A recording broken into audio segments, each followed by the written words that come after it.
He is our primetime action hero. Naitay Kapuso, please welcome the brilliant Ruru Majid.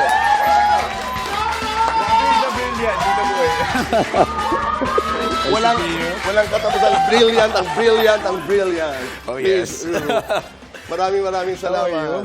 I'm good. Ikaw, kumusta? Ito, fighting. I know.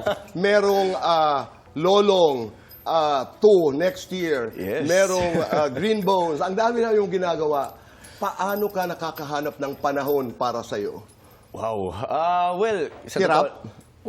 Mahirap, Tito Boy. But, you know what, I guess this year, parang nilaan ko talaga to para sa trabaho.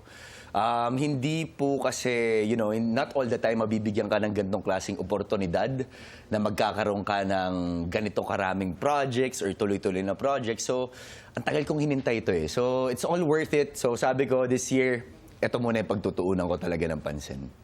You're taping na for Lolong. Yes. Ako, I'm really looking forward to it. But we're not going to do a story on Lolong today because kahapon hanggang ngayon, siguro mga 5 beses ko nang napanood ang trailer ng Green Bones. Salamat po. Napakahusay niyo, napakahusay mo.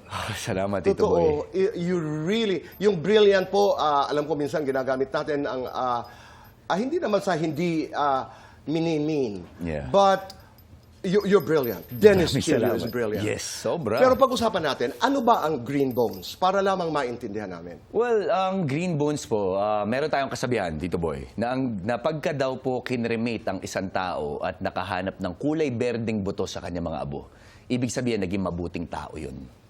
So, doon po iikot ang storya ng pelikula na Green Bones. Huwag natin, this is not a spoiler question, but Yes. hindi ko na itatanong kung sino may Green Bones. Yes. Pero sa trailer, there's a powerful line that says, pwede bang tumubo ang kabutihan sa isang taong nagkasala? Yes. Powerful question. Napakagandang... Ganda, no? Yeah. How was it working with the other brilliant actor, Dennis Chilio? Wow. To be honest, Tito Boy, never kaming... Well, di naman never, pero mabibilang mo lang sa daliri yung times na nag-usap kami on the set. Usually, magkikita kami sa umaga, hi, hello, good morning, kuya, ganyan. Pero pagka nasa set kaming dalawa, hindi kami nag-uusap. Bakit? I guess it's our process. Okay. You know, it's actually the first time na gumawa ako ng ganitong klaseng pelikula na ganito yung dedication at, you know, yung binigay ko sa isang proyekto.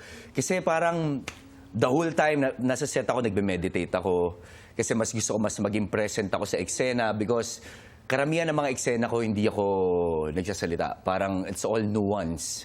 Parang karamihan mata-mata acting, yung tinatawag po nila. Totoo. Meron ka nga sa trailer, lingon lang eh. Di ba? Parang, ginawa ko daw talaga. Lingon lang. Diba? Lingon lang, nakakadala niya.